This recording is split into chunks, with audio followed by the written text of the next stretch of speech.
Assalamualaikum warahmatullahi wabarakatuh. Saya Diva Fitri Nuhidayah dari tingkat 1C dengan NIM P1337420220011. Di video kali ini saya akan mempraktekkan cara batuk yang safety untuk memenuhi ujian praktek saya di mata kuliah Manajemen Pasien Safety.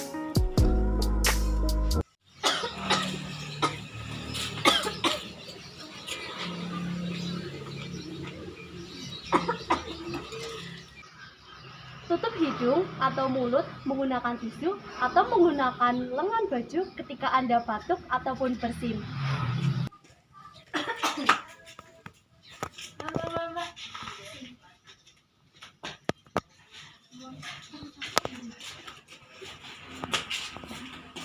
Buang tisu yang sudah digunakan ke tong sampah.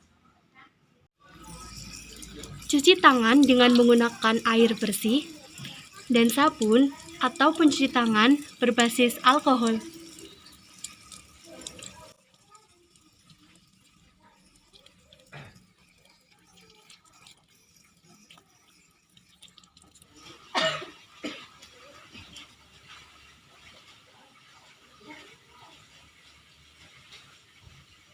Saat Anda batuk atau flu, jangan lupa menggunakan masker agar orang lain tidak tertular.